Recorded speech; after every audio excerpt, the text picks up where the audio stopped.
77 Partners toma as rédeas do futebol do Vasco. Você vai entender como, porque até o comitê que decidia as contratações foi dissolvido hoje. Vamos falar também sobre a situação envolvendo Paulinho, possíveis reforços, o que é que está acontecendo.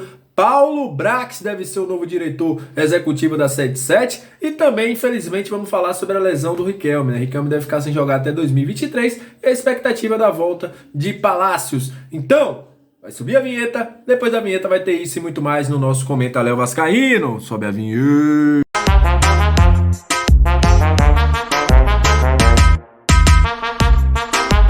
Salve, torcedor vascaíno, salve minha galera do Comenta Léo, aquele abraço pra você que tá sempre junto com a gente, que curte, compartilha, que se inscreve no nosso canal. Pra você que tá chegando pela primeira vez, seja muito bem-vindo, aquele abraço, estamos entrando no ar pra falar de Vasco da Gama, e vocês já viram, né? Várias coisas importantes aconteceram hoje, meu amigo, e o vídeo de hoje vem com muitas informações. Primeira informação que a gente vai aqui trazer pra vocês é sobre Palácios. Palácios tem grande possibilidade de jogar contra a equipe do Vila Nova no final de semana. O que acontece? O jogador estava em recondicionamento físico, tá aí, deve voltar aos treinos normalmente com todo o elenco do Vasco da Gama. O jogador deve ser opção no banco ou, se o Maurício Souza decidir, ser titular contra a equipe do Vila Nova.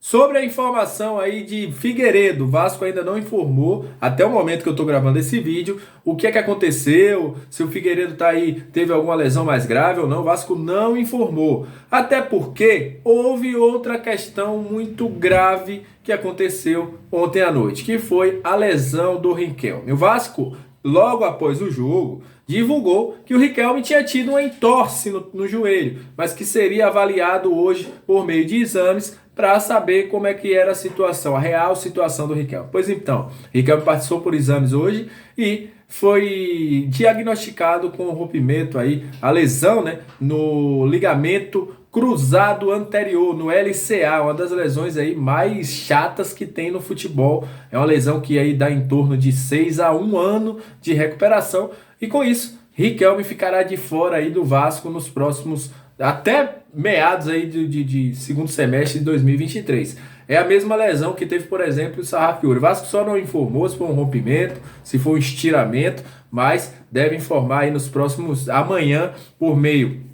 No momento que o Vasco fizer uma entrevista coletiva, o Desp vai aí responder essas perguntas sobre a situação, deve responder também sobre a situação do Figueiredo, mas a questão é essa: se o Riquelme tiver rompido realmente, é mais de 9 meses aí de recuperação. O Desp deve dar as respostas amanhã na entrevista coletiva do Vasco da Gama. A janela de entrevista coletiva, o Vasco ainda não confirmou até o momento que eu estou gravando o vídeo quem será aí o entrevistado nessa janela de entrevistas. Galera, só trazendo a informação aqui antes de continuar o vídeo, é o seguinte: o meu lateral Matheus Julião pode ser uma das opções ao Vasco aí depois da lesão do Riquelme. Então ele deve aí compor o grupo profissional a partir dos treinos, já que Riquelme vai estar fora e o Vasco só tem hoje Edmar no elenco. Segue aí o vídeo. Olha, aquele abraço para você que está chegando pela primeira vez. Antes da gente trazer informação sobre a 77 Partners, sobre Paulinho, peço a você que está gostando do nosso canal que se inscreva, viu? Aqui em lugar de informação. E se você quiser receber as informações, essas informações que estão aqui em primeira mão, se torna membro do nosso canal por R$5. Você pode aí fazer parte de um grupo do nosso Zap que você recebe todas as informações lá em primeira mão.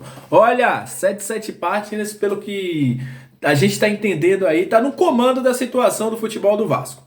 Ontem já teve uma reunião entre Jorge Salgado, Osório, entre o próprio Carlos Brasil, com toda a comitiva da 77 Partners. Hoje, o Vasco anunciou o fim do Comitê Consultivo do Futebol. O que era o Comitê Consultivo do Futebol? Existia aí Carlos Brasil, Jorge Salgado e mais 3 integrantes, tanto beneméritos como integrantes da diretoria do Vasco, que tomavam decisões sobre contratações. As contratações passavam pelo crivo deles depois de ter passado pela análise de desempenho.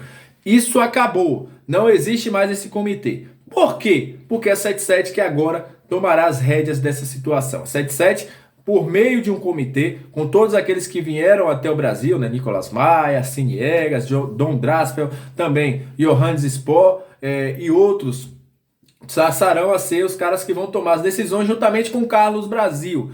Carlos Brasil será o gerente de futebol. Porque o diretor de futebol será um nome aí que a gente trouxe na semana passada, que o PVC tinha falado em primeira mão no Sport TV, e hoje confirmado pelo Vene Casagrande é que o Paulo Brax será o diretor executivo da SAF do Vasco. Inclusive, ele já está participando das reuniões aí, segundo informações, já fez aí no máximo 5 reuniões com a 777 Partners. Ele já assinou um pré-acordo e assim que a 77 assumir, ele é o diretor executivo, ele já está tomando as decisões. Aí é como se ele fosse o cara das contratações do Vasco. Claro que vai ter esse comitê consultivo envolvendo todo mundo da 77, mas é o cara que vai tocar o projeto aí, o diretor executivo Paulo Brax. Inclusive, ele já está servindo como um consultor da 77, para que a 77 conheça o mercado de futebol. Ele está ajudando muito nisso aí já, desde quando ele foi contactado. Outro nome que foi procurado pela 77, mas que acabou aí perdendo a concorrência para o Paulo Brax, foi de André Zanota, está no Dallas, ex-Grêmio, um cara que também fez um bom trabalho e que foi procurado, mas Paulo Brax será o nome forte do futebol do Vasco com a SAF. Inclusive, já estão analisando o mercado. A 77 não quer depender aí do final da janela. Já estão tomando algumas decisões, olhando o mercado, podendo trazer contratações. Já saiu o nome aí de alguns jogadores, saiu também nome de Marcinho e a situação envolvendo o Paulinho. O que é que está acontecendo com o Paulinho? Nesse momento, foi muito uma sugestão que veio do Vasco. Torcedores pediram a 77 no momento ali que estavam em São Januário e eles gostaram da ideia. Outros times tentam a contratação de Paulinho, mas esbarram nos altos valores pedidos aí pelo Bayer Leverkusen. A equipe da 77 não quer fazer grande alarde, nem quer criar falsas expectativas nos torcedores vascaínos, mas vê com bons olhos um possível investimento na volta de Paulinho para ser o grande nome, a grande contratação da 77 Partners na chegada já com a Vasco SAF. Essa é uma grande ideia que eles têm, de trazer um grande nome. Isso também foi dito aí pelo Lucas Pedrosa, que foi o cara que deu a informação em primeira mão sobre o Paulinho.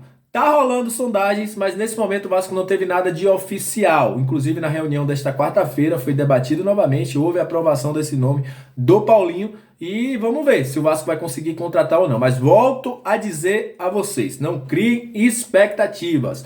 Pode acontecer? Pode, mas hoje não tem nada certo. É um negócio meio que complicado. O Bahia quer fazer dinheiro, o Bahia não quer perder o Paulinho de graça, porque sabe que o jogador em breve pode assinar um pré-contrato. Então, nesse momento, muita cautela mesmo. Já tem aí informações de Atlético Mineiro podendo entrar pesado, Fluminense também, enfim. Vamos ter calma nessa situação, porque tem times da Europa também envolvidos, e para não entrar em um leilão. Mas a 77 trabalha com cautela, mas o nome de Paulinho é sim um dos nomes pretendidos pela 77 Partners. E só para avisar, no dia 18 de julho, muito provavelmente, no dia 18 de agosto, 18 de julho, o Vasco deve aí estrear o seu novo uniforme, o terceiro uniforme, que deve fazer alusão aí a raízes portuguesas, envolvendo também a questão da Copa que vem aí. Enfim, a 77, o Vasco deve ter um novo uniforme já a partir do próximo mês. Inclusive o Vasco jogou aí provavelmente pela última vez com esse terceiro uniforme que eu estou aqui, que o Vasco jogou contra a equipe do Ituano. Então é isso, agradeço a você que chegou até esse momento do vídeo, aquele abraço, saudações vascaínas e até a próxima, valeu!